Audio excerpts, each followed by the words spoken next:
ময়নাগুড়ির বিভিন্ন জায়গায় সরকারি জমি দখল হয়ে রয়েছে। এবার সেই দখল হওয়া জমি নিয়ে রাজ্য নেতৃত্বকে জানালেন ময়নাগুড়ি পৌরসভার 15 নম্বর ওয়ার্ডের কাউন্সিলর অমিতাভ চক্রবর্তী। বৃহস্পতিবার তিনি এক সাংবাদিক বৈঠক করেন। তিনি জানান, ময়নাগুড়ি ব্লকের বিভিন্ন এলাকায় সরকারি জমি অবৈধভাবে দখল করা হয়েছে। প্রদেশ নেতৃত্ব এই বিষয়ে অমিতাভ বাবুর কাছে জানতে চাইছেন বলে তিনি জানিয়েছেন। এরপরে তিনি সমস্ত বিষয়টি জানিয়েছেন বলে জানা গিয়েছে। এছাড়াও তিনি রোড সংলগ্ন ধরলা নদীর পাশের জমি দখল হওয়ার বিষয়টি মুখ্যমন্ত্রী সহ নেতৃত্বকে জানিয়েছেন।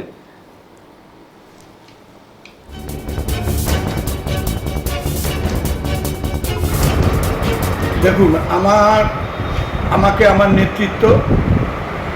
নেতৃত্ব বলতে প্রদেশ নেতৃত্ব বলছে যে ময়নাগুড়ির বিভিন্ন জায়গায় আমাদের কাছে খবর আছে যে জায়গা দখল, সরকারি জায়গা দখল হয়েছে এবং জলা জমি মাটি দিয়ে পূর্ণ হয়েছে।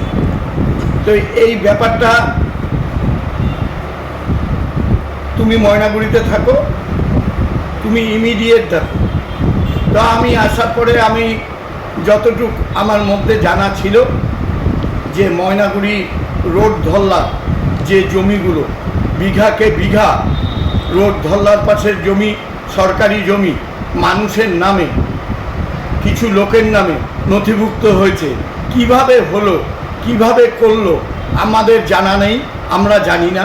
তো এটার জন্যই আজকে সাংবাদিক সম্মেলন। এই যে আপনাদের ময়নাগুড়িতে বিভিন্ন জায়গায় না, বিষয়টা কি, দখলের জায়গাটা তো নদীর পাড়ের, বিশেষ করে যে জায়গাটা ছিল প্রচুর জমি, আমার হিসাবে নাই, আমি মাপতে পারবো না যে ওই জমির মধ্যে কিভাবে তেজপাতা বাগান আর চা পাতা বাগান হলো, কার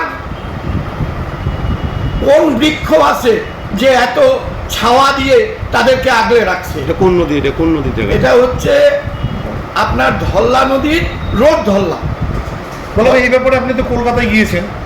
আমি এই ব্যাপারে জানি, আমি অন্য ব্যাপারে নেতৃত্বের সাথে কথা বলছিলাম, তখন তারা আমাকে বলছেন যে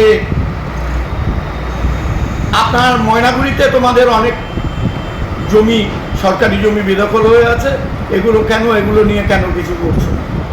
তো আমি মনে করছি যে এগুলো করা খুব প্রয়োজন।